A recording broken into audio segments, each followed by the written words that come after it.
Maligayang pagbabalik sa Rai Movie Recaps. Narito na naman po tayo para sa isa na namang magandang palabas na pinamagatang Boyhood na napalabas noong 2023. Ito ay patungkol sa isang binatilyo na tahimik at walang kibo, ngunit naging isa siyang napakalupit at napabrutal sa mga bully dahil tinangka ng mga ito na patayin ang kanyang mga kaibigan. Kaya't ano pa ang ating hinihintay? Sit back, enjoy and relax, love you. Ang batang ito, si Byung Tae, ay ginugol ang kanyang buong buhay sa pagiging biktima ng pambubuli, ngunit nang lumipat siya sa ibang paaralan, nagpasya siyang gumawa ng isang bagay upang maiwasan ang kanyang huling kapalaran. Siya ay nagpapanggap na isang matigas na tao upang maiwasang mabugbog ng mga aktwal na maton bago dumating si Bayan sa bagong paaralang ito. Alam ng buong bayan na ang White Tiger mula sa isa na nagngangalang Jan, na sinasabing isang malupit na mandirigma, ay sasali sa kanilang paaralang pang-agrikultura sa taong ito. Lahat ng mga bully sa school ay natakot na sa kanya. Bago dumating sa paaralan, si Jan ay nabangga ng isang bisikleta, ilang araw siyang nawala ng malay. Nang pumasok si Byung Tae sa klase, na nagpapakita ng matigas na kilos, napagkamalin siya ng kanyang mga kaklase na White Tiger ng Asian, marahil dahil sa pagkakapareho ng kanilang mga pangalan. Sa gulat ni Byung Tae, wala ni isa sa kanyang mga kaklase ang nang-ahas na hamanin siya. Mula pagkabata, si Byung Tae ay naranasan ng hindi makatarungang pambubugbog ng kanyang mga kaklase. Isang araw, isang grupo ng mga dati niyang kaklase ang tumanggap ng parusa mula sa guro dahil sa kanilang maling pag-uugali. Ang mga estudyanteng ito, na mga bully, ay hiniling na ang sinumang tumawa sa kanilang parusa ay sumama sa kanila sa banyo. Pagdating sa banyo, sinimulang pahirapan ng mga maton ang mga tumawa. Pumasok si Byung Tae sa restroom para i-relieve ang sarili. Para lang sa isang bully na makilala siya bilang isa sa mga estudyanteng umalis. Bagamat nagawa niyang itago ang kanyang ekspresyon, noong araw na iyon, tiniis ni Byung Tae ang matinding pambubugbog, ngunit hindi siya nakapag-ipon ng lakas ng loob na lumaban. Noong gabing iyon, kinailangan ng kanyang pamilya na umalis ng tuluyan sa kanilang bayan dahil natuklasan ng mga awtoridad ang ilegal na paaralan ng sayaw ng kanyang ama. Habang papunta sila sa bayo, naiyak si Byung Tae sa pagkaunawa na ngayon lang niya nalaman ang mga pattern ng paggalaw ng kanyang mga bully sa panahon ng pambubugbog. Natatakot siya na kung lumipat siya, kailangan niyang malaman ito muli, sabyo. Natagpuan ng pamilya ang isang mainit na pagtanggap mula sa kanilang mga dating kapitbahay na naging mga kaibigan ng pamilya, sina Ginoo at Ginang Park, kasama ang kanilang anak na babae, si Ji Yang. Sina Jiang at Byung Tae ay magkasama noon sa kanilang pagkabata at may pagkakataon na dinidisiplina pa ni Jiang si Byung Tae. Sa kanyang unang araw sa Bayo, si Byung Tae ang inatas ang bumili ng bigas. Sa halip na umuwi kaagad, ginugol niya ang natitirang pera sa isang arcade ng laro, kung saan nauwi siya sa pakikipag-away sa ilang middle schoolers. Upang maiwasan ang karagdagang gulo, tumakas si Byung Tae sakay ng hiniram na bisikleta ni Ji Hyun. Samantala, ang White Tiger ni Isa na si Jang Tae ay nakipag-away sa mga high school bully ni Bayo. Ang mga batang ito ay naglalayong itaboy si Jang Tae sa labas ng bayan upang igiit ang kanilang pangingibabaw. Sa kabila ng kanilang paghaharap, si Jang Tae ay nagwagi. Tinalo ang tatlo sa pinakamalakas na estudyante mula sa Agricultural High School, pauwi na si Bai Yangte nang tapusin ni Jayang Tae ang pakikipaglaban sa mga batang iyon. Habang ipinagdiriwang ni Jayang Tae ang kanyang tagumpay sa pamamagitan ng isang sigarilyo, naigalalapo si Bai Yangte sa fog ng tambutso ng sasakyan na nagresulta sa isang nakakatawang pag-crash landing na naging sanhi ng pagkawala ng malay ni Jayang. Isinugod siya sa ospital, kung saan nabunyag na siya ay nagkaroon ng concussion. Tiningnan ng doktor ang kanyang wallet para sa pagkakakilanlan ng pasyente at sinabi kay Bai Yong Tae na ang batang lalaki na kanyang nawala ng malay ay pinangalan ng Ji Yong Tae. Dahil bago sa bayan, hindi alam ni Bai Yong Tae kung kanino niya nabangga ang kanyang bike. Nang mabigang magkamalay si Ji Yong Tae, nagpasya ang mga doktor na ilipat siya sa isang ospital sa labas ng bayan. Kinabukasan, tinalakay ng mga lalaki ng Bayo Agricultural High School ang White Tiger ng Asian. Sila ay nag-aalala pati na rin ang takot na malaman na ang bagong dating na ito ay nag-iisang natalo sa ilang mga kaklase sa kanyang nakaraang paaralan at natanggal pa ang nangungunang tatlo sa kanilang paaralan. Ang mag-aaral na nagsasabi sa ibang mga mag-aaral tungkol sa puting tigre ay hindi sigurado kung ang kanyang pangalan ay Jayanti o Byung Tae. Noong gabing iyon, nagtapat si Byung Tae sa kanyang ama na nagpahayag ng pagkadismaya na kung hindi siya palaging mahuhuli na nagpapatakbo ng isang ilegal na dance school, hindi magiging ganoon kahirap ang buhay ng kanyang anak. Lalo siyang nababalisa tungkol sa kanyang unang araw sa paaralang pang-agrikultura. Alam niyang isa pang grupo ng mga bully ang handang sugurin siya sa loob ng 2 buong taon. Upang tulungan ang kanyang anak, gumawa ng plano si Mr. Haksu. Inayos niya ang pagdating ni Byung-tae sa paaralan sakay ng kotse ng kanilang kapitbahay na pulis upang magkaroon ng matinding unang impresyon sa mga estudyante. May kumpiyansa, pumasok si Byung-tae sa paaralan at nagpakilala sa klase. Kasunod ng payo ng kanyang ama, nagpakita siya ng isang matigas na imahe. Kasama sa plano si Byung-tae na humarap sa klase at hinahamon silang makipag-away. Sa paggawa nito, makikilala niya ang mga handang harapin siya na nagpapahintulot sa kanya na piliin ang pinakamahinang kalaban. Ang discarding ito ay naglalayong ipakita ang kanyang lakas sa klase na matiyak na hindi na siya muling haharap sa pambubuli. Bumalik sa kasalukuyang araw, sa sandaling ibigay ni Byung-tae ang kanyang hamon sa klase, walang kahit isang mag-aaral ang nang-ahas na magtaas ng kamay, lalo pat humakbang pasulong para sa isang labanan. Dahil sa pagkakahawig ng kanyang pangalan kay Jiang-tae, napagkamalan siya ng mga bully sa kanyang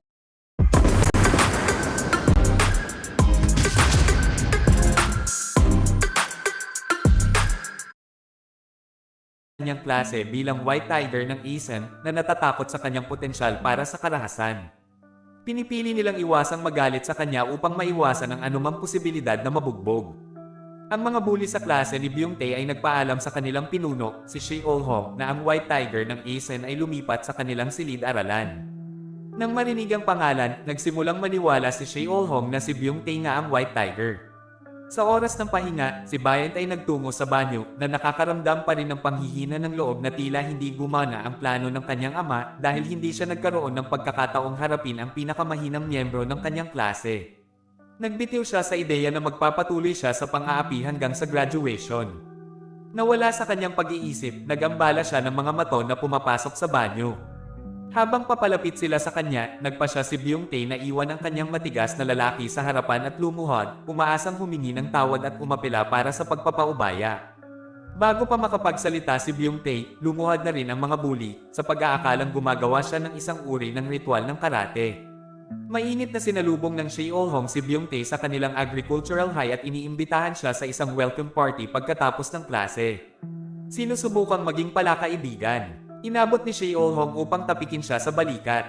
Nagulat, sumipa ang mga reflexes ni Byung-tae. At likas niyang sinubukang harangan ang tapik. Gayunpaman, binibigyang kahulugan ito ni Cheo-han bilang si Byung-tae na napaka-alerto at sanay na hinaharangan pa niya ang isang magiliw na kilos. Pinalalakas nito ang paniniwala ni Cheo-han na si Byung-tae nga ang White Tiger ng Asian. Mabilis niyang binawi ang kanyang braso at humingi ng paumanhin kay Byung-tae dahil sa pagiging masyadong pasulong. Pagkaalis nila, pinaghihinalaan ni Byung-tae na ang grupo ng mga bully ay maaaring nagbabalak na supilan siya sa halip na magsagawa ng isang tunay na welcome party. Sa pagtatapos ng araw ng pag-aaral, ipinaalam ni Byung-tae na seksyon 2 na ang pagkakataong maglinis. Sa kanyang pagtataka, ang maton sa kanyang klase, si Yang Ho, ay namagitan at sinisigurado na si Byung-tae ay hindi na kailangang lumahok sa mga tungkulin sa paglilinis. Natarante sa biglaang pagpapakita ng paggalang ng kanyang mga kaklase, hindi maalis-alis ni Byung-tae ang kanyang kalituhan. Nag-aalala siya na baka dinadala siya ng mga bully sa isang bitag o nagplano ng masama tulad ng pananakit sa kanya sa likod ng paaralan. Dinala si Byung-tae sa isang lokal na kainan kung saan siya ay malugod na tinatanggap na may libreng pagkain at soju. Hindi nagtagal, si Shane Hua, ang pinakamagandang babae mula sa Bio Commercial High School, ay sumama sa mga lalaki kasama ang kanyang mga kaibigan. Nang ipakilala ni Chol-hong si Byung-tae bilang ang White Tiger ng Isan, sa wakas ay naunawaan ni Byung-tae kung bakit siya ginagalang ng may paggalang. Ipinaliwanag ni Sheol-hong na noong una ay nalilito sila sa pagitan ng mga pangalang Jiang-tae at Byung-tae, ngunit napagtanto nila ang pagkakakilanlan ni Byung-tae nang banggitin niyang siya ay mula sa Isan. Namulat ang realisasyong ito kay Byung-tae nang marinig niya ang pangalang Jiang-tae na naalala ang batang hindi sinasadyang nabangga niya sa kalsada. Dahil sa gulat at pagkabalisa, napagtanto ni Byung-tae ang gulo na hindi niya sinasadyang napasok ang kanyang sarili. Pagkatapos ng pahinga, muling nilapitan ni Ho-sok si Byung-tae. Nang aasar na tinawag siyang Bom-tae, palayaw na ibinigay sa kanya ng mga naging bully niya. Kapitbahay pala ni Byung-tae si Ho-sok, at narinig niya ang pangalang iyon ng kanyang ama. Alam niyang nagpapanggap lamang si Byung-tae bilang White Tiger ng Asian, nagpa siya si Ho-sok na i-blackmail siya. Nag-aalok siya na itago ang sikreto ni Byung-tae hanggat nakuha ni Byung-tae ang kanyang pabor, nagbabantang ihayag ang katotohanan kung hindi man. Sa pagtatapos ng paaralan, hindi sinasadyang nabangga ni Ho-sek si Dejin, natapon ang kanyang inumin. Dahil sa galit, sinimulan siyang bugbugin ni Dejin hanggang sa pumagitna si Byung-tae, na pagtantong kailangan niyang protektahan si Hosek para maitago ang kanyang pagkakakilanlan. Inutusan ni Dejin si Byung-tae na lumayo dito, ngunit iginiit ni Byung-tae ang kanyang autoridad bilang White Tiger ng Asian, na nilinaw na si Dejin ay walang kapantay para sa kanya. Alam niyang hindi totoong White Tiger si Byung-tae, hinamon siya ni Dejin na makipag-away pagkatapos ng klase. Nang tanungin ni Yang Ho ang kanyang katinoan, ipinaliwanag ni Dejin na ang pagkatalo sa puting hari ng Asian ay gagawin siyang hari ng Beyo. Pagkatapos ng klase, magkaharap sina Dejin at Byung-tae sa compost storage area, habang ang iba pang mga bully ay nagmamasid sa kanilang away. Samantala, dumating si Hosok na inilihis ang atensyon ng bully sa kanyang sarili. Bagamat si Dejin sa una ay mukhang may mataas na kamay. Masyadong na-distract ang mga bully sa pambubugbog kay Hosok para hindi mapansin. Hindi madaig si Dejin, tumakas si Byung-tae. Habang hawak siya ni Dejin mula sa likuran, pilit, naku mawala si Byung-tae. Sa gitna ng kanilang pagpupumiglas, aksidenteng naihatid ni Byung-tae ang isang suntok ng siko sa ulo ni Dejin, bigla siyang nawala ng malay. Sa kabutihang palad, si Byung-tae ay nagwagi na itinagulat ng iba pang mga nananakot sa walang malay na estado ni Dejin. Upang tularan ng puting tigre ni Isen, si Byung-tae ay nagsisindi ng sigarilyo, na ginagaya ang pariralang, walang mas hihigit pa sa isang madugong sigarilyo. Inihatid ng iba pang mga bully si Dejin pauwi habang si Hosok ay nananatiling nasa likod para magtanong kung paano nagawang talunin ni Byung-tae ang isa sa pinakamalakas na bully. Si Byung-tae ay tahimik. Nagpapakita ng hangin ng katigasan at kumpiyansa. Paglabas niya ng paaralan, nilapitan siya ni Chi Oh-hong at dinala siya sa isang restaurant kung saan humingi siya ng tawad sa ngalan ni Dejin para sa kanyang pagkakamali. Hindi nagtagal ay sumama sa kanila si Dejin at personal na humingi ng paumanhin kay Byung-tae sa pagdududa sa kanya na sinasabing masama ang loob niya sa pananakit kay Dejin. Inutusan ni Byung-tae ang lahat ng mga bully na huwag susuntukin ng bawat estudyanteng makikita nila. Binigyan din niya ang kahalagahan ng pagpapatawad at hinihikayat silang magpakita ng awa dahil siya mismo ay nagpapatawad kay Dejin. Kasunod ng insidente, opisyal na naging pinuno ng mga bully si Byung Byung-tae at wala nang anumang pagdududa sa grupo tungkol sa kanyang mga kakayahan. Noong gabing iyon, naglalakad ang grupo sa kalye at nasaksihan si Sean-hwa, ang pinakamagandang babae sa bayo na nagagalit sa kanyang kasintahan sa pagbili sa kanya ng peking wallet. Nang subukan ni Jangmin mula sa Technical High School na pilitin siyang manatili sa relasyon, ang mga lalaki mula sa Agricultural High ay pumasok upang protektahan siya. Nag-iingat na ng pang-aalipuste para sa mga batang lalaki sa Technical High School, ang pagtatalo na ito ay nagbibigay sa kanila ng pagkakataon na parehong ipahiya si Jangmin at magmukhang bayani sa harap ni Sean-hwa. Ipinakilala ng mga bully si Bai Yangze kay Jangmin bilang White Tiger ng Aizen, na naglalayong iparating na sila na ngayon ang may pinakamalakas na manlalaban sa lahat ng mga high school na lalaki sa bayan. Napagtantong hindi niya pisikal na matatalo si Jangmin, pinili ni Byung-tae na turuan siya ng leksyon sa pamamagitan ng mga salita. Ipinaliwanag niya kay Jongmin na hindi tungkol sa kung peke o totoo ang wallet. Ang talagang mahalaga ay kung gaano kaiya ang naramdaman ni Sean-hwa sa harap ng kanyang mga kaibigan dahil sa regalo nito. Tumugon si Jangmin sa pamamagitan ng paggiit na ito ay isang bagay sa pagitan nila ng kanyang kasintahan. Gayunpaman, tumanggi si Bai Yangze na tumayo at panoorin ang isang lalaki na pinapahiya ang isang babae na kasing husay ni Sean-hwa. Matapos suntukin ni Bai Yangze si Jangmin sa mukha, lumipat ang kanyang mga kaibigan para harapin siya. Dahil sa takot, umatras si Jangmin, tiniyak kay Sean-hwa na hindi siya natalo at nangakong babalikan siya. Para aliwin si Sean-hwa, niyaya siya ni Byung-tae na uminom ng kape. Mukhang humanga si Sean-hwa sa puting tigre ni Eson, ngumiti sa kanya bago umalis pa uwi. Binabati ng ibang mga bully si Byung-tae sa pagkakape sa pinakamagandang babae sa bayan. Binalaan ng Sheo-hong si Byung-tae na hindi uupo ang mga technical high boys. Ngunit naniniwala siya na kung sila ay sumalakay, ang mataas na pang-agrikultura ay maaaring talunin sila at sakupin, lalo na sa White Tiger sa kanilang panig. Sa kabila ng pag-alam na hindi siya sanay sa pakikipaglaban, ipinahayag ni Byung-tae ang kanyang intensyon na gamitin ang kanyang mga kamao upang talunin ang mga lalaki sa technical high. Sa kanyang pag-uwi, nadatnan ni Byung-tae ang kanyang childhood friend na si Ji, yung napapalibutan ng tatlong bully. Inihayag ni Yang Ho na si Ji-young ay kilala bilang Black Widow, ang nangungunang manlalaban mula sa high school ng mga babae. Sinusubukan niyang ilihim ito, ngunit alam ng lahat, maliban sa kanyang mga magulang. Kapag tinangka ng mga bully na labanan si Ji-yong, lumaban siya na nabighani kay Baiyong-tae sa kanyang kahangahangang mga kasanayan habang mabilis niyang tinatanggal ang lahat sa kanila. Nang gabing iyon, si Baiyong sa shed at tinanong siya kung siya nga ba ang Black Widow. Enjoy 100% free shipping with no minimum spend. Sa una, tinanggihan niya ito, ngunit nang magpanggap si Bai Yamte na tumawag para sa kanyang ama, sinipa niya ito sa mukha na nagpapatunay sa kanyang pagkakakilanlan. Samantala, ang tunay na puting tigre ni Isen, si Jai Yamte, ay nagkamalay na nagdagdag ng isa pang hindi inaasahang twist sa buhay ni Bai Yamte.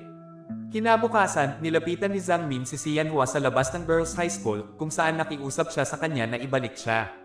Sa kabila ng kanyang pagsusumamo, tinapos ni Xianhua ang kanilang relasyon at binalaan siya na lumayo na sinasabing pinoprotektahan siya ngayon ng White Tiger. Ang pakikipagtagpo sa mga maton at ang pinakamagandang babae sa bayan ay nagpabago sa kilos ni Bai Yamte. Siya ngayon ay naglalakad na may kumpiyansa na pagmamayabang na para bang pag-aari niya ang paaralan. Gayunpaman, hindi siya sanay sa bagong natatagong kapangyarihan na kanyang nakuha. Kapag sinubukan ng ilang monitor ng paaralan na disiplinahin siya para sa kanyang bukas na kamiseta at hindi naaangkop na hairstyle, nagsimulang makaramdam ng kawalan ng magawa si Byung-tae na naaalala ang kanyang mga nakaraang karanasan bilang biktima ng pambubuli. Bago siya maharap sa parusa, ang kanyang grupo ay dumating upang iligtas siya. Ipinapalam nila sa monitor na si Byung-tae ang pinakadakilang manlalaban sa kanilang paaralan at hindi na siya kailangang guluhin para sa paglabag sa code. Bilang resulta, nagawang iwasan ni Byung-tae ang parusa o pambubuli ng hindi umaasa sa kanyang hindi umiiral na mga kasanayan sa pakikipaglaban. Nabalisa sa pagkawala ni Xianhua, bumagyo si Byung-tae Jiangmen sa kaitaasan ng agrikultura at marahas na inaatake ang sinumang tumawid sa kanyang landas gamit ang mga pliers. Sinubukan ni Shuolong na mamagitin, ngunit sinaktan siya ni Jiangmen sa ulo bago gumawa ng paraan upang harapin si Bai Yamte sa klase ng pagsasaka. Matapos salakayin ng ilan pang mga mag-aaral, natuklasan niya na si Byung-tae ay nakipagsapalaran sa kalapit na hardin. Sa paghahanap kay Byung-tae, naglunsad ng pag-atake si Jiangmen, ngunit ipinagtanggol ni Byung-tae ang kanyang sarili gamit ang isang pala. Pagkatapos ay ibinato ni Jiangmen ang kanyang mga pliers kay Byung-tae, ngunit ito ay na-embed sa isang kalapit na puno na nakakatakot kay Byung-tae, na pagtanto na si Jiangmen ay tinatarget siya dahil sa Xianhua. Pumayag si Byung-tae na huwag makialam sa kanilang mga personal na gawain. Sa sandaling iyon, dumating ang backup ni Byung-tae na pinilit na tumakas si Jiangmin. Bago umalis, binalaan niya si Byung-tae na tuparin ang kanyang pangako o harapin ang malubhang kahihinatnan. Nang magtanong ang grupo tungkol sa kinaroroonan ni Jiangmin, sinabi ni Byung-tae na hindi niya siya nakita. Nag-aapoy sa galit ang mga bully ng agricultural high matapos ang pagrampo ni Jiangmin sa kanilang paaralan. Ang Xiaohong ay nagmumungkahi ng isang plano na tanggalin ang mga nangungunang aso ng teknikal na mataas, sa paniniwalang kung aalisin nila ang mga ito, madali nilang matatalo ang iba at itigil ang kontrol sa bayan.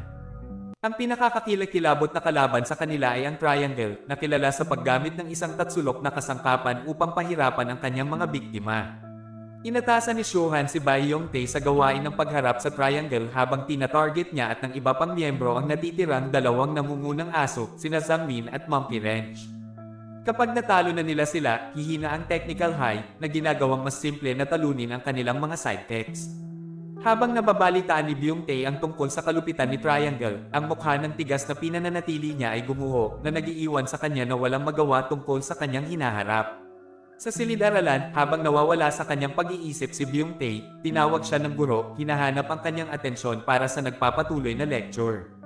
Nang mabigang tumugon si Byung-tae, ibinahagi ng guro ang lektura tungkol sa kwento ng isang emperador ng Hapon na umasa sa kanyang makapangyarihang mga nasasakupan upang itago ang kanyang mga kahinaan.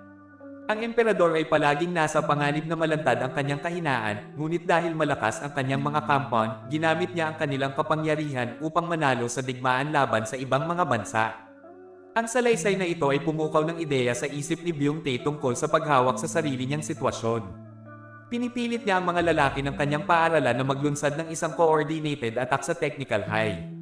Sa layuning gamitin ang kanilang sama-samang lakas upang takpan ang kanyang sariling mga kahinaan, armado ng mga instrumento sa pagsasaka at pansamantalang armas, ang mga batang lalaki ay nagrally sa likod ng panawagan ng bayon na ipagtanggol ang karangalan ng kanilang paaralan. Habang nagtitipon sila, naglakbay sila patungo sa paaralan ng kalaban. Gayunpaman, medyo hingal na hingal sila nang makarating sila sa high school. Nang makita sila, nilock ng mga high school boy ang kanilang entrance gate, ngunit ang mga agricultural high boys ay hindi naririto para umatras. Sa una, sinubukan nilang pasukin ang tarangkahan, ngunit napatunayang walang kabuluhan, kaya't ginamit nila ang paghahagis ng dumi ng baka sa kanilang mga kalaban bago gumamit ng kariton na may dalang dumi upang pilitin silang pumasok.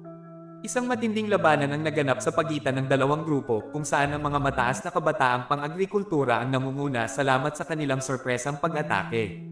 Nagawa ni Shiel Hong na supilan ng mga players na kilala rin bilang Jiang Min bago si Bayong Tae ay naghatid ng isang tiyak na suntok sa mukha ni Flyer na minarkahan ang katapusan ng kanyang paghihiganti. Sa pagkatalo ni Flyer, kailangan pa ring labanan ng mga batang mataas na pang-agrikultura ang bihasang manlalaban, ang Triangle, na nagninangas na may pagnanais na maghiganti. Habang itinataas ng Triangle ang kanyang Triangle tool at gumagalaw upang salakayin si Bayong Tae, si Dejin ay namagitan sa pamamagitan ng paghampas ng tuhod sa kanyang mukha dahilan upang siya ay bumagsak sa lupa. Ang iba pang mga lalaki ay sumali sa napakalaki Triangle at pinipigilan siya sa pagbangon. Papalapit sa nasugatan na Triangle. Tinadyakan ni Byung Tae ang kanyang kamay, pinahahalagahan ang mga aksyon ng kanyang kababata. Binalaan niya si Triangle na umiwas sa mga matataas na kabataang pang-agrikultura na nagbabanta ng mga kahihinatnin kung hindi siya susunod. Nang talunin ng lahat ng nangungunang aso ng Technical High, umalis si Byung Tae at ang kanyang mga kasama sa high school, puno ng pagmamataas at kumpiyansa. Sa pag-alis nila, dinala si Byung Tae sa kalye na parang isang kapitan, isang senaryo na hindi niya akalaing posible sa loob ng 1,000,000 taon. Ang mga lalaki ay nagsasaya sa kanilang tagumpay sa isang club kung saan ipinakita ni Byung Tae ang kanyang mga sayaw sa pagtatangkang mapabilib si Sianhua. Lumilitaw na ang kanilang relasyon ay umuunlad na higit pa sa pagkakaibigan. Samantala, gumaling si Sia Yamte at kalaunan ay nag-enroll sa Agricultural High School kung saan mabilis siyang nakilala ni Byung Tae bilang ang individual na nabangga niya sa kalsada. Habang mukhang kalmado at mahina si Jiang Tae, nagpa siya ang mga bully na puntiryahin siya sa kanyang unang araw. Sina Tae, Jin, at iba pa ay humarap sa kanya sa banyo, nakikisali sa isang away ng walang anumang wastong dahilan.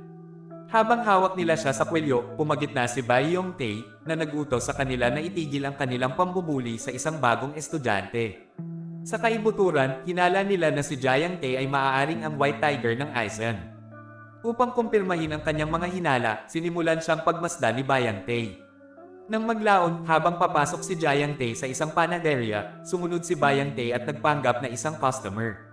Sa kanyang sorpresa, si Jiang Tae ay sumama sa kanya at nagpahayag ng pasasalamat sa pakikialam sa kanyang ngalan sa paaralan. Sa hindi inaasahang pagtatagpo na ito, nabuo ang pagkakaibigan ng dalawa.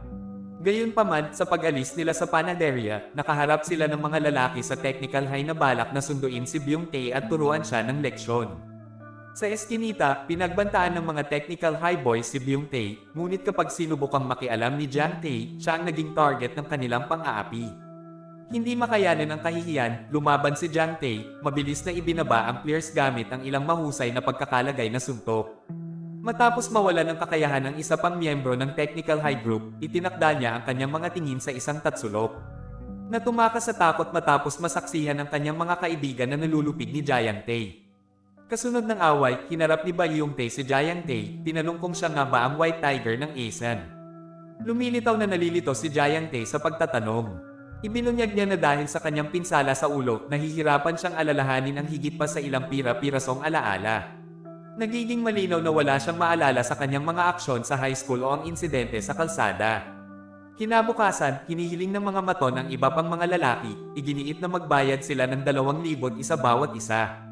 Nirerasyonal nila ang kahilingang ito sa pamamagitan ng pagsasabing mag-aalok sila ng proteksyon laban sa mga Technical High boys.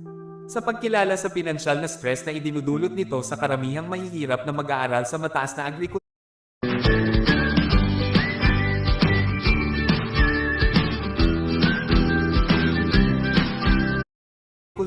nakiramay si Byung Tae sa kanilang kalagayan at nagpasyang kumilos. Sa pagharap sa mga nananakot, kinundena ni Byung Tae ang kanilang pagsasamantala sa mga kapos-palad na estudyante. Binabalaan niya silang lahat na kung sakaling mahuli niya silang nililigawan ng isang estudyante, kailangan nilang harapin ang matinding kahihinatnan. Pagbalik sa klase sa labas, si Byung-tae ay nilapitan ng isang grupo ng mga mahihirap na estudyante na nagpapahayag ng kanilang pasasalamat sa kanyang intervention at sa paninindigan para sa kanila. Tiniyak ni Byung-tae sa kanila na ang buhay ay hindi na magiging unfair sa kanila. Ngayon, si Byung-tae ay nakipagkaibigan hindi lamang sa mga nananakot kundi pati na rin sa kanilang mga biktima, ang mga mahihinang estudyante ng klase. Mula nang kinilala siya bilang White Tiger ng ASEAN, naging mas masaya ang buhay paaralan. Hindi lang ang mga bully ang nagbawi ng kanilang teritoryo, maging ang mga mahihirap na estudyante ay hindi na nahaharap sa banta ng pambubuli. Sa isang linggo, ginugugol ni Byung-tae ang araw kasama si Sianhua. Sa huli ay dinala siya sa isang restaurant. Gayunpaman, nang makita ang menu at ang mga presyo ng mga pinggan, siya ay nababalisa. Lampas na sa budget niya. Kinakalma ang sarili, inutusan niya si Sianhua na mag-order habang siya ay nagdahilan sa banyo. Iniwan si Sianhua sa restaurant, hinanap niya si Dojin at hiniling sa kanya na ayusin ang 2,000 won. Nangangakong babayaran ito sa lalong madaling panahon habang pinag-iisipan ni Dejin na maghanap ng estudyanteng kukunin. Noon lang, nakatagpo niya si Ji Yamte sa parehong snooker club. Paglabas sa kanya, sinubukan ni Dejin na sibakin siya na sinasabi na ang kanilang amo, si Byung-tae, ay nangangailangan ng pera para pambayad sa hapunan nila ni Sianhua. Noong una, binigay sa kanya ni Ji Yamte ang pera, ngunit nang subukan ni Dejin na agawin ang pera, hinarap niya ang mga nananakot, mabilis na pinawalan sila ng kakayahan sa kanyang kahangahangang husay sa pakikipaglaban. Iginiit niya na maaari silang humiram ng pera sa kanya kung kinakailangan, ngunit dapat iwasan ang pagsasamantala sa kanya. Habang si Byung-tae ay nasisiyahan sa hapunan kasama si Sianhua, nakita niya ang kanyang sarili na nabighani sa kanyang walang hangganang kagandahan habang tinatali niya ang kanyang buhok. Samantala, sinubukan ni Dejin at ng kanyang kaibigan na harapin muli si Byung-tae. Lamang upang mapagtanto ang kanilang kawalan ng kakayahan upang talunin siya. Habang nakikipag-usap si Byung-tae kay Dejin, hindi inaasahang nataman siya mula sa likuran ni Pierce na naghahanap ng paghihiganti para sa kanilang naunang alitan. Habang walang humpay na tinatalo ni Pierce si Byung-tae, nararanasan ni Byung-tae ang isang pagbaha ng mga alaala mula sa kanyang nakaraan na dating natatakpan ng kanyang amnesia. Sa pamamagitan ng sakit, naalala niya ang lahat ng mga away na ginawa niya, kabilang ang huling pagkikita nila ni Byung-tae bago ang aksidente. Sa wakas ay napagtanto niya na siya ang White Tiger ng ASEAN, at si Byung-tae ang nakabangga sa kanya na naging sanhi ng kanyang pagkawala ng malay sa loob ng ilang araw. Sa bagong natuklasang paghahayag na ito, inilabas ni Byung-tae ang kanyang buong lakas sa pakikipaglaban sa mga nangungunang aso ng technical high na naghahatid ng mga parusang suntok ng walang humpay na puwersa. Ang kanyang walang kapares na husay at bangis ay nagpatigil kay Dejin at sa iba pang mga lalaki. Dito nila napagtanto na si Byung-tae nga ang White Tiger ng ASEAN. Matapos babalaan ng mga lalaki na itago ang mga kaganapan sa gabi at itago ang kanyang pagkakakilanlan bilang White Tiger ng ASEAN, pumunta si Byung-tae sa restaurant na kitang-kitang nabugbog at bob-bob. Walang salita, inilagay niya ang pera sa mesa bago tahimik na umalis. Kinagabihan, sinamahan ni Byung-tae si Sianhua sa kanyang tahanan. Binigyan niya siya ng isang pagkakataon na selyuhan ang kanilang relasyon sa pamamagitan ng isang halik na naglalayong gawin itong opisyal. Gayunpaman, masyadong walang muwang si Byung-tae para maunawaan iyon. Habang pauwi, nadatnan ni Byung-tae si Ji-yeon na nakaharap ng mga bully at isang high school boy. Ipinapakita ng flashback na sinubukan ng mga babae na ay bully si Ji-yeon na nanlaban at nagturo sa kanila ng leksyon. Dahil sa paghihiganti, isinama na ngayon ng isa sa mga bully ang kanyang kapatid para takutin si Ji-yeon. Pagpasok, ipinakilala ni Byung-tae ang kanyang sarili bilang puting tigre ng asin sa high school boy na agad na umatras kasama ang mga babae nang marinig ang pangalan sa kabila ng maliwanag na damdamin ni Ji-yeon para sa kanya. Si Byung-tae ay nananatiling nakakalimutan sa kanyang pagmamahal. Kinabukasan, ang mga mag-aaral ay dumating sa paaralan upang makahanap ng isang paunawa sa board na nag-aanunsyo ng paparating na ika-58 na halalan ng Pangulo ng Estudyante. Ang mga mahihinang estudyante ay naniniwala na si Byung-tae ay dapat tumakbo bilang Pangulo na nakikitang siya lamang ang tunay na nagmamalasakit sa kanila. Nang dumating si Cheol-ham, pinahiya niya ang mga estudyante, iginiit na ang kanilang grupo lamang ang may karapatang irekomenda si Byung-tae bilang kandidato. Hindi sumasang-ayon, tinuruan siya ni Byung-tae na iginiit na ang pagrekomenda ng isang kandidato ay isang personal na pagpipilian at hindi maaaring diktahan ng sinuman. Samantala, tahimik na pinagmamasdan ni Jae-young-tae ang sitwasyon nang hindi inilalantad ang kanyang iniisip.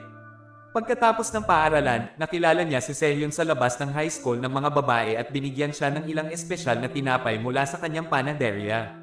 Sa loob ng ilang araw, muli siyang umibig. Siya ang nanalo sa kanya. Isang gabi, nang ihatid niya siya sa kanyang bahay, nakita sila ni Byung-tae na naghihintay kay Sian-hwa. Pagkatapos halikan si Sian-hwa, sumakay siya palayo, iniwan si Byung-tae na nakakaramdam ng pagtataksil. Ang tingin niya kay Jang-tae ay isang kaibigan, ngunit ang makita siyang kasama ni Sian-hwa ay lubos na nasaktan. Kinabukasan, inanunsyo ni Shuhong sa klase na magkakaroon ng inaugurasyon sa labas ng paaralan. Ang sino mang hindi dumalo ay makikitang tutol kay Byung-tae sa pagiging student president. Sa banyo, kinausap ni Byung-tae si Chol-hong at sinabihan siyang hawakan si Jang-tae. Babala na baka magkagulo siya sa seremonya. Sinabi ni Shuhong na papaluhod siya kay Jang-tae sa harap niya sa panahon ng kaganapan. Habang nagtitipon ang mga mag-aaral sa labas, hinarap ni Shuhong si Jang-tae at kinulong siya. Pinukaw ni Shuhong si Jang-tae sa pamamagitan ng pagsampal sa kanya na humantong kay Jang-tae na simulan ng pagsuntok kay Shuhong at sa kanyang mga kaibigan. Habang kinakausap ni Bayang-tae ang mga estudyante, dumating si Jang-tae. Hawak si Chol-hong sa kanyang t-shirt, sinabi ni Jae-young-tae kay Byung-tae na naisip niyang manatiling low-key ng ilang sandali ngunit hindi niya napigilan ang pagnanasang makipag-away at sinabing wala nang mas mahusay kaysa sa isang madugong sigarilyo. Nang marinig ang catchphrase na ito, napagtanto ni Byung-tae na nanambalik na ni Jae-young-tae ang kanyang mga alaala. Pagkatapos ay hinarap ni Jae-young-tae si Byung-tae kung bakit niya inutusan si Chol-hong na atakihin siya. Naniniwala siyang magkaibigan sila, kaya pinakitunguhan niya ito ng maayos.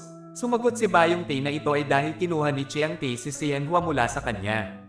Hindi makapaniwala si Chiang-tae na mas pinapahalagahan ni Bayong-tae si Sian-hwa kaysa sa kanilang pagkakaibigan. Pagkatapos ay dinala niya ang aksidente ng mabangga siya ni Bayong-tae gamit ang kanyang bisikleta. Matapos banggitin ito, sinimulan niyang sampilan si Bayong-tae bago itanong kung siya ba ang White Tiger ng Asian na nahihiya. Inamin ni Byung-tae na nagsinungaling siya sa lahat at tumakas sa paaralan. Naabutan siya ng mga bully at binugbog ng husto. Ngayong nahayag na si Jang-tae bilang ang White Tiger ng Asin, tinatrato siya ng lahat ng mga bully bilang kanilang pinuno at tinatanggap siya ng isang party. Sumali rin si Sian-hwa sa isa sa mga pagtitipon. Sa utos ni Jang-tae, sinabi ni Byung-tae kay Sian-hwa na siya na ngayon ang asong babae ng White Tiger.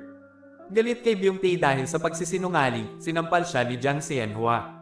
Nang siya ay aalis na, hinawakan ni Jae-young-tae ang kanyang kamay at inutusan ng lahat ng kanyang mga alipors na umalis sa lugar. Habang pinagmamasdan ni Byung-tae sina Jae-young-tae at Sian-hwa, hinihila siya ng ibang mga bully palabas ng kainan. Muli, si Byung-tae ay nahaharap sa isang pambubugbog na nag-iiwan sa kanya ng mental at pisikal na pagkasira kung ang mga bully mula sa Agricultural High School ay hindi sapat.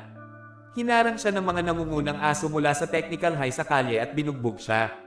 Lalong nagalit si Pierce dahil nawala si Seatwa sa isang peking puting tigre. Kalaunan ng gabing iyon, magkasamang umupo sina Bayong-tae at Hosok at pinag-usapan ang mga nangyayari. Kinabukasan, nilapitan ni Shea Oldhong si Bayong-tae at sinabihan siyang mangolekta ng 10,000 won mula sa kanyang klase upang maiwasan ang parusa mula sa puting tigre. Nakaramdam ng pressure, sinubukan ni Bayong-tae na humingi ng pera sa klase. Ang kanyang magalang na paglapit ay ikinagalit ni Yang Ho. Sino ang bumugbog sa kanya at nagsabi sa kanya na gumamit ng dahas para makuha ang pera? Desperado na iwasan ang pambubugbog ni Jang-tae.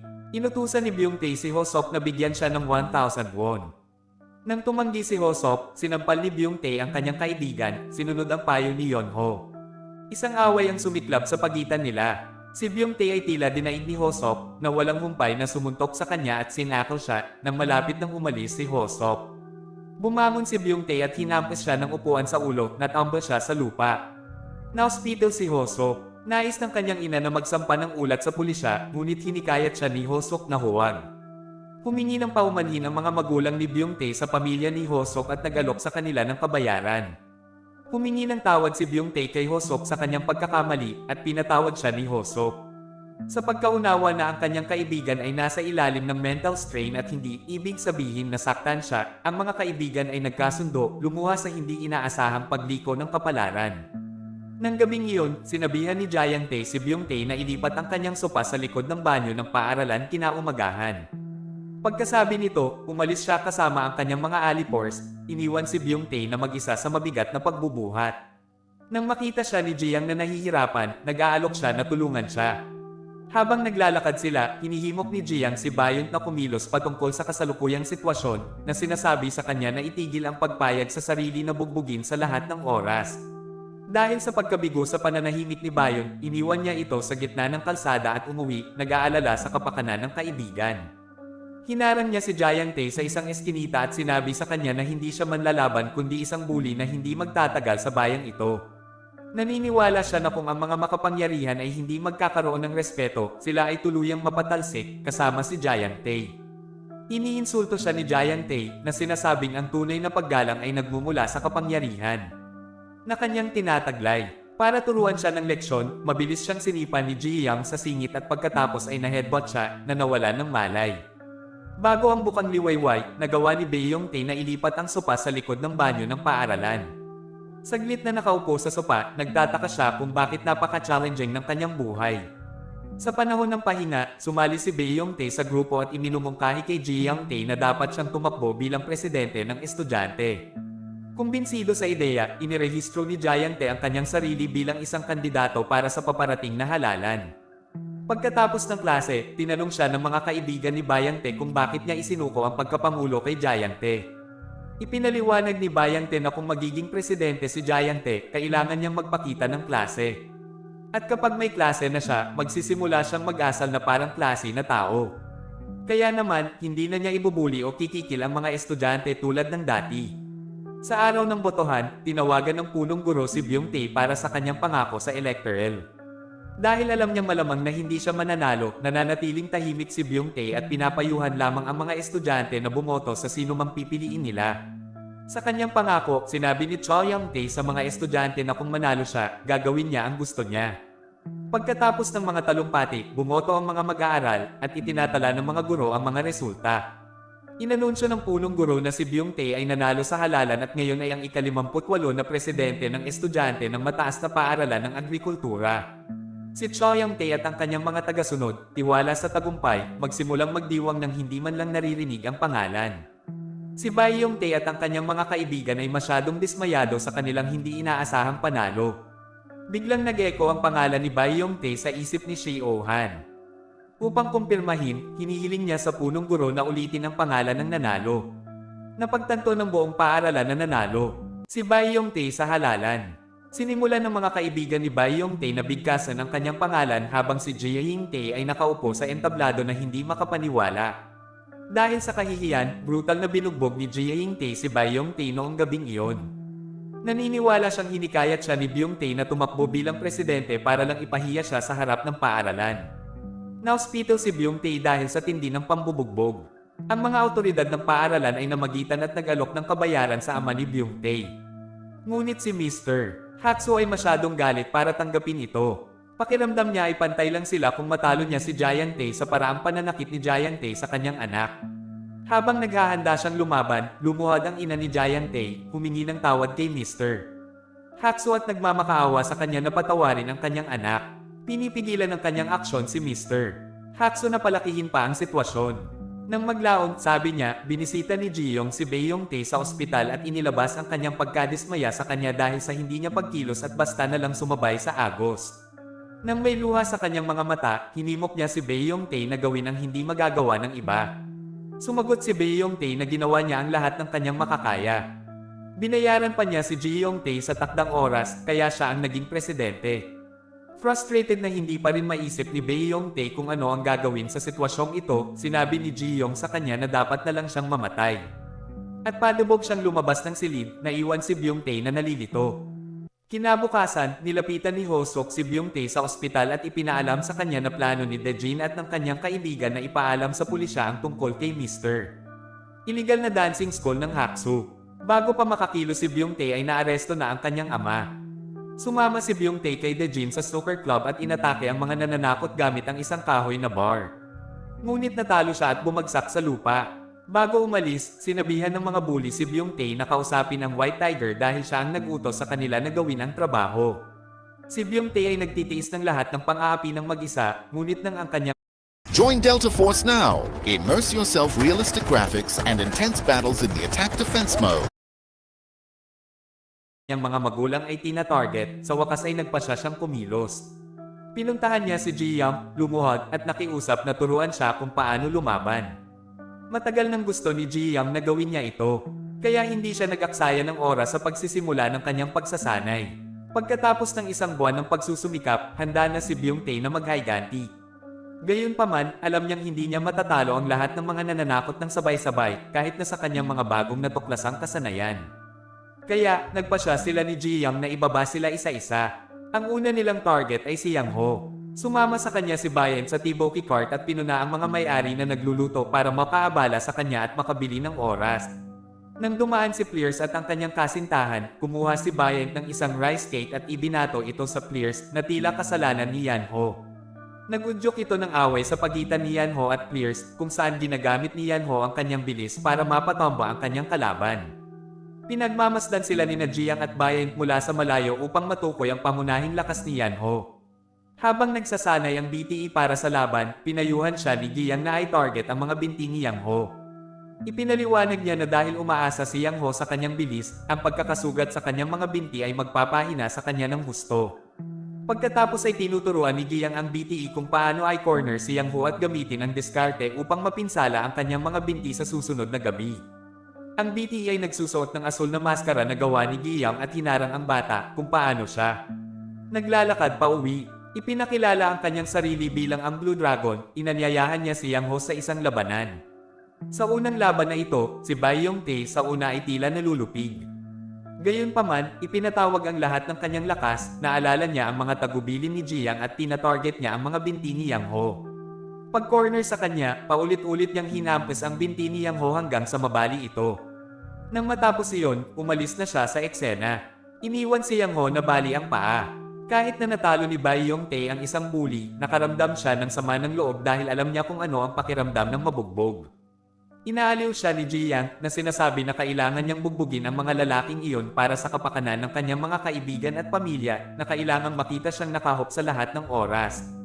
Habang si Bai Yong-tae ay nagpapatuloy sa kanyang pagsasanay, ipinaalam ni Dejin si Ji Yong-tae at ang iba pa sagang tungkol sa isang taong nakasuot ng maskara ng pulaka na sumalakay kay Yang Ho at nabali ang kanyang binti noong nakaraang gabi. Lingid sa kaalaman ni Dejin, si Ji-young ay nagpaplanong pantirya siya sa susunod. Naniniwala si Ji-young na hindi matutumbasan ni Byung-tae ang lakas ni Dejin dahil si Dejin ay nakikipagbuno mula pa noong elementarya at sa pangkalahatan ay malakas. Kailangan nila ng ibang diskarte. Alam ang flexibility ni Byung-tae mula sa kanyang husay sa pagsasayaw, pinayuhan siya ni Ji-young na gamitin iyon laban kay Dejin. Sa gabi, habang naglilinis si Dejin sa Wrestling Academy, nag-break si Byung-tae sa pagsusuot ng pinahusay na bersyon ng kanyang Blue Dragon Mask. Kinilala siya ni Dejin bilang ang nasa likod ng pinsala ni Yang Ho. Isang labanan ang naganap kung saan si Byung-tae ang namumuna, salamat sa mad-ulash na mga kamay ni Dejin mula sa mapang. Matapos tiisin ang sunod-sunod na suntok mula kay Byung-tae, tinakpan ni Dejin ng pulbos ang kanyang mga kamay at naghatid ng isang malakas na sampal sa dibdib ni Bai Yong-tae bago siya inihagi sa isang kahoy na istruktura. Pagkatapos ay sinakal niya at sinuntok si Bai Yong-tae sa mukha, sinusubukang tanggalin ang kanyang maskara. Bagamat pinunit niya ang maskara, hindi niya nakilala ang taong nasa ilalim. Naramdaman ng kanyang nalalapit na pagkatalo, sinubukan ni Bai Yong-tae na tumakas, ngunit nahuli siya ni Dejin mula sa likuran. Pinahihit ni Byung-tae ang kanyang hinlalaki at naglunsad ng isang hampas ng siko na ginagaya ang kanyang paggalaw mula sa kanilang unang pagkikita. Gayunpaman, iniiwasan ni Dejin ang pag-ataking ito. Sa kabila ng mahinang estado ni Byung-tae, naalala niya ang payo ni Ji-yeon na i-headbutt ang kanyang kalaban katulad ng ginawa nito kay Ji-yeon-tae. Kasunod ng payo ni Ji-yeon, naghatid si Byung-tae ng malakas na headbutt kay Dejin, rendering siya nawala ng malay at umuusbong na nanalo muli. Sa ospital, ipinaalam ni Dejin sa kanyang gang na ang umatake ay may pasa sa kanyang kaliwang mata na nagbibigay ng clue sa pagkakakilanlan ng Blue Dragon. Pumwesto si Sheol-hong sa pasukan ng paaralan upang makita ang estudyante na may bogbog na mata. Gayunpaman, nabigo ang kanilang plano dahil mas maraming estudyante ang pumapasok na may katulad na pinsala. Napag-alaman na ipinaalam ni Byung-tae kay Ji-young ang tungkol sa pagtanggal ni Dejin sa kanyang maskara. Upang ilihis ang hinala sa kanya, si Ji-young ay nakipagsapalaran sa bayan. Pinutok ang mata ng bawat estudyanteng nakakasalubong niya. Samantala, kumalat ang mga alingaw-ngaw sa mga lalaki tungkol kay Dejin at Yeonho na binugbog. Bagamat hindi nila alam ang mga detalye, natutuwa sila na ang mga nananakot ay nahaharap sa mga kahihinatnan. Habang pinag-uusapan nila ang sitwasyon, lumitaw sa likuran nila ang isa pang bully na nagngangalang Songho. Pinagalitan sila dahil sa hindi pagtatrabaho, pagkatapos ay tumungo siya sa banyo para lamang sundan siya ng Blue Dragon doon. Pinalo siya ni Byung-tae at iniwan sa sahig ng banyo. Pagdating ng ibang mga estudyante, nadatnan nila siyang nasasaktan at nadumisan ang kanyang pantalon. Ang insidenteng ito ay nagudyok kay Jayang-tae na seryosohin ang usapin. Dahil inatake si Songho sa paaralan, pinaghihinalaan nila na maaaring nasa klase pa rin ang Blue Dragon at maaaring magkaroon ng kanyang maskara. Inutusan ni Jayang-tae ang kanyang mga alipors na suriin ang mga bag ng lahat kapag natapos na ang paaralan. Kasunod ng mga tagubilin, sinimulang suriin ni Chi Eul-hong at ng iba pang mga bully ang mga bag. Alam na maaaring mahuli siya, sinubukan ni Byung-tae na umalis, ngunit pinigilan siya ni Chi Eul-hong at inutusan siyang ipakita ang kanyang bag. Kahit na hindi pinaghihinalaan ni Chi Eul-hong ang isang estudyanteng tulad ni Byung-tae bilang ang Blue Dragon, gusto pa rin niyang suriin para sa kapakanan ng formalidad. Habang sinusuri ang mga gamit ni Byung-tae, nakahanap si Chi Eul-hong ng isang asul na tela.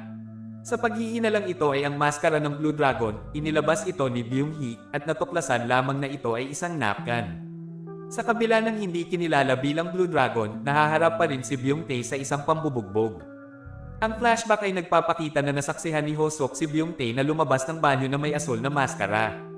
Nang marinig ni Jang-tae at ng kanyang gang na nag-uusap sa pag-check ng mga bag para sa isang asul na maskara, mabilis niyang tinanggal ang maskara sa bag ni Byung-tae at itinago ito sa ilalim ng kanyang kamiseta. Nakasuot ng parehong maskara, nilapitan niya si Byung-tae sa kanyang bahay at sumama sa grupo. Ipinaalam ni Ho-suk kay Byung-tae na si Chol-hong ang pinakamahina sa kanila. Dati, binugbog siya ng nangungunang 3 bully ng Agricultural High na nilinaw na walang makakatalo sa kanya maliban sa kanila. Sa kalaunan, naging isa sa kanila si Chol-hong, ngunit hindi siya likas na malakas. Sa halip, nakakuha siya ng kapangyarihan sa pamamagitan ng pakikisama. Hinarap siya ni Byung-tae sa silid-aralan at pinalo siya ng husto. Gaya ng inaasahan, lumuhad si Chol-hong at nakiusap sa Blue Dragon na iligtas siya na inihayag na ang tunay na kontrabida ay ang White Tiger. Iginiit ni Byung-tae na si Chol-hong ang pinakamasama dahil kumapit siya sa White Tiger, binubuli ang mahihina, at nagpanggap na malakas matapos ang walang humpay na suntok sa kanyang mukha. Nagpa siya si Bayant na bigyan siya ng pagkakataong pabyusan ang kanyang mga kasalanan. Kinabukasan, sa silid-aralan, aksidenteng nabangga ng isang mahinang estudyante si Jae-anti dahilan para mahulog ang kanyang kaset sa sahig. Sa kabila ng mga pagtatangka ng kaawa-awang bata na magbayad ng utang sa pamamagitan ng pag-aalok ng merienda at pera, hindi ito sapat upang masiyahan si Jae-anti. Nilapitan niya ang bata at sinuntok ito sa mukha bago ito inapakan. Walang magawa, pinagmamasdan ni Bayant ang paglalahad ng pagsubok. Dahil alam niyang hindi niya maaaring ipagsapalaran ang pagsisiwalat ng kanyang pagkakakilanlan hanggang sa maalis niya ang White Tiger, sa paglaon ng araw na iyon, nilapitan ni Byung-tae si Jang-tae at nag-alok sa kanya ng pagkakataong maging student president. Nagbitiw siya sa kanyang posisyon na nagpapahintulot kay Jang-tae na mahirang bilang presidente ng estudyante. Ipinagdiriwang ng mga mag-aaral ang tagumpay ni Jang-tae sa pamamagitan ng paghahagis ng isang party para sa kanya sa kainan. Ang kanilang plano ay lasingin ang White Tiger, kaya nawalan siya ng kontrol at nagiging mas madaling talunin. Pagkatapos uminom ng ilang shot ng soju, lumabas si Jang-tae sa restaurant at hinarang ng isang lalaking nakamaskara sa kalye. Gayunpaman, iba ang maskarang ito sa isinusuot ni Bai Yong-tae. Ang mystery assailant ay naglunsad ng isang pag-atake, ngunit sa kabila ng pagiging lasing, si Jang-tae ay namamahala na sunggaban siya at naghatid ng walang humpay na mga suntok sa kanyang mukha. Habang naglalaban sila, napagtanto ni Jang-tae na ang lalaking nakamaskara na ito ay hindi ang White Tiger. Tinatanggal ang maskara, natuklasan ni Jang-tae ang kill home nito. Nang tanungin tungkol sa kanyang mga aksyon, ipinaliwanag ni Chi Eul-hong na pinilit niyang gawin ito. Biglang dumating ang isang grupo ng mga lalaki na nakamaskara na nagpapakita na si Byung-tae ay humingi rin ng tulong sa iba. Napag-alaman na pala ni Ho-suk sa kanyang mga kaibigan ang pagiging Blue Dragon ni Byung-tae at isali sila sa plano ni Bayont na pabagsakin si Jae-anti habang siya ay lasing. Bumalik sa kasalukuyang araw, lahat ng 6 na Blue Dragons ay naglunsad ng pag-atake kay Jae-anti. Sinubukan ng White Tiger na lumaban ngunit mas marami ito. Ang Blue Dragons ay nagtatrabaho bilang isang koponan upang talunin si Jae-anti na medyo lasing at wala sa kanyang buong lakas. Sa kabila ng pagiging outnumbered, ang White Tiger ay lumaban at pinabagsak ang lahat ng Blue Dragons maliban sa Bayont. Patuloy silang naglalaban hanggang sa bumagsak silang dalawa sa kalsada. Muling bumangon si Giant Tay, determinadong tapusin ang Blue Dragon minsan at para sa lahat. Nang malapit na niyang saktan si Byung Tae, nakialam si Ziyang na nakasuot ng maskara. Sinipa niya si Giant Tae sa tiyan, dahilan para makatakas ito. Tinanggal ni Ziyang ang kanyang maskara at ipinahayag kay Byung Tae na tinulungan siya nito. Sa kabilang banda, kinukulong ni Jiang Tae si Chulong at hiniling na malaman kung sino ang asul na dragon. May ngiti sa kanyang mukha, ipinahayag ni Chulong na si Byung Tae ang kanyang hinahanap. Mahirap para kay Jiang Tae na tanggapin na si Byung Tae ang nagdudulot sa kanya ng gulo. Nang gabing iyon, habang nag-pull up si Byung Tae, si Hosok ay nagmamadaling pumasok sa bahay at ipinaalam sa kanya na tinatawag siya ng White Tiger. Nahuli na ni Cheyang Tae ang lahat ng Blue Dragon na kasangkot sa nakaraang pag-atake, kasama si Ji Young na masyadong nasugatan para lumaban. Dumating si Byung Tae na may suot na maskara at nagsimulang makipaglaban sa White Tiger. Siya ang kanyang pag-atake at pagkatapos ay sinuntok siya sa tiyan bago naghatid ng isang hampas ng tuhod sa kanyang mukha. Matapos suntukin si Byung Tae sa mukha, pinahihit ni Cheyang Tae ang kanyang braso at inihagis siya sa dingding ng lagusan. Iniwan si Byung Tae na malubhang nasugatan sa kabila ng pambubugbog na gawa ni Byung Tae na tumayo. Sa pagpuna na siya ay nagtiis ng husto kaya ang mga pag-atake ni Giant Tae ay medyo masakit. Habang si Giant Tae ay naghahatid ng isa pang malakas na suntok sa kanyang mukha, naalala ni Byung Tae ang pagdurusa na dinanas ng kanyang pamilya at mga kaibigan dahil sa kanya. Nang mabawi ang kanyang katahimikan, binalaan niya si Giant Tae na hindi siya makakaligtas sa pananakit kay Jiang sa pagkakataong ito. May determinasyon, sinuntok niya si Giant Tae sa tiyan na naging sanhi ng pagbagsak nito. Patuloy ang palitan ng suntok ng dalawa.